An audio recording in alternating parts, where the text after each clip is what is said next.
Pak Susno, ini semakin ke sini ya, Pak, kalau kata orang sekarang semakin ke sana, semakin ke sini Iya, gitu. iya. Semakin nggak jelas gitu. Ini perkara peristiwa meninggalnya Vina dan Eki ya, Pak.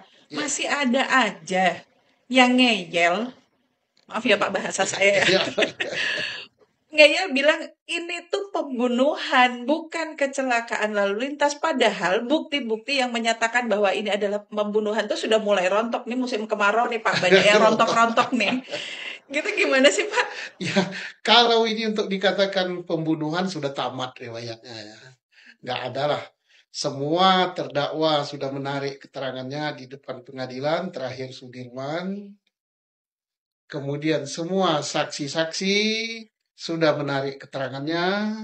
Kemudian timbul saksi-saksi baru yang menyatakan ini bukan pembunuhan, murni kecelakaan lalu lintas, kecuali saksi AF yang juga tidak melihat langsung, tapi hanya melihat rombongan motor gitu kan.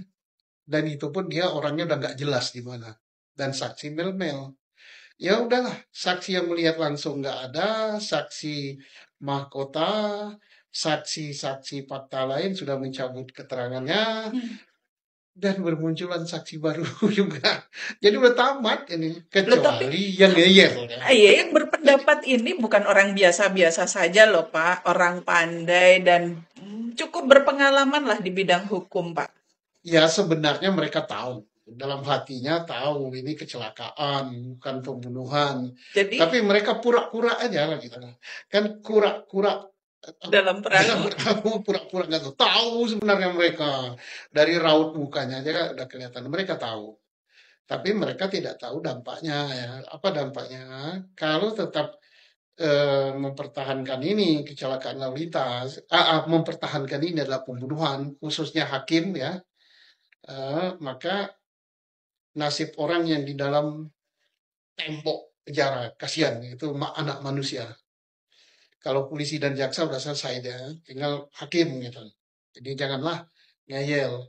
ya, tapi Ya, mungkin Pak yang membuat mereka bersikukuh gitu ya bahwa mereka ini adalah bukan kecelakaan karena satu motornya tidak rusak, dua helmnya tidak hancur, iya, cuman kepala ya maaf kepalanya yang hancur. kepala korban yang rusak apa luka berat ya Pak Iya, ya. iya, Jadi kalau mau dicoba boleh. Gimana? ini Yang nabrak itu kan bukan motor, motornya kepleset, langsung dia apa namanya? Gret di jalan gitu apa namanya? Sehingga tidak kan nabrak pembatas jalan, kemudian setelah nabrak pembatas jalan dia terjatuh langsung bleret gitu. Memang nggak berat, spakbornya, kemudian shock breaker, spakbor depan gitu kan. Eh, Tidak terlalu berat, tapi yang berat yang tabrakan itu kepala. Kepala nabrak tiang penerangan jalan umum. Kemudian di situ ada stroke juga, dagingnya juga tertinggal di situ. Ya jelas pecah kepala. Kalau kecepatannya tinggi, nabrak itu ya pecah. Makanya helmnya pun pecah bagian depan. Kalau ada yang katakan nggak pecah, gimana? Yang punya helm sendiri si Batak itu ya, ya itu helm saya katanya. Nah, kemudian ditambah lagi dengan saksi yang lain. Yang si pengembara itu dia melihat bahwa ada kecelakaan di situ. Terus si yang punya bengkel siapa namanya Oki dan Yayan juga ada di situ. Dia melihat, kemudian orang yang mau manten itu ya siapa namanya lupa saya. Dia hmm. melihat bahwa Oki itu ugal-ugalan naik motornya ngangkat gitu. Kemudian siapa lagi si Batak tadi ngatakan ya Batak ya yang dia siapa itu yang ada saksi lagi yang mengatakan dia berpisah pada jam berapa itu kan Ya sama-sama anak polisi dia katakan bahwa ngobat dulu gitu kan ngobat apa mabuk-mabukan ya dulu ya udah saksi udah banyak hanya sayang saksi ini sebagian tidak diperiksa waktu itu kenapa tidak diperiksa karena mungkin Polresnya nganggap sudah cukup gitu ya. Eh, Nah, ada lagi nih Pak yang bilang, kan belakangan muncul ya Pak bukti percakapan elektronik apa BBM messages kalau saya nggak salah ingat ya itu dari Widi kepada Vina. eh, eh, Bahkan itu dibilang ini kan sumbernya nggak jelas. Dan seorang ahli psikologi Psik- forensik pun mm. dianggap tidak berwenang untuk menyatakan bahwa ini adalah alat bukti gitu. Ya, tidak berwenang gimana? Siapa Oh, lagi yang siapa berwenang? lagi yang berwenang? Itu yang ngambil polisi, penyidik. Itu ditemukannya di dalam berkas. Di dalam berkas, dalam percakapan nomor berapa itu? Nomor 55 atau 65 itu kan ada Ya. di dalam berkas.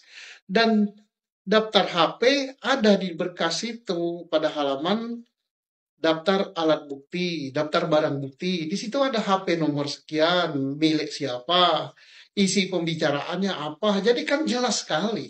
Jadi bukan karangan ya, Pak ya? Bukan karangan, itu ada di berkas. Dan itu ada di tangan polisi, ada di tangan jaksa, ada di tangan hakim. Sidang pertama, tahap pertama, ada di sidang, di berkas sidang banding, ada di berkas sidang kasasi. Tapi dasar tidak digunakan. Jadi ngapain itu dimasukkan kalau nggak digunakan? Yang ngambilnya sah juga polisi. Nah, tapi itu kalau digunakan, maka gugurlah pembunuhan. Lalu Ya, kalau seorang ahli psikologi forensik tidak berwenang menyatakan itu alat bukti, siapa dong, Pak? ya memang ahli forensik itu tidak menyatakan alat bukti kan. Yang menyatakan alat bukti kan ya penyidik. Karena dicantumkan di dalam berkas. Hmm.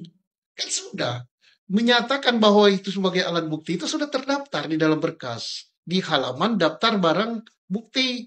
Dibunyikan di dalam berkas. Tetapi sayang tidak disimpulkan bahwa ini, oh kalau ada ini maka gugurlah ini.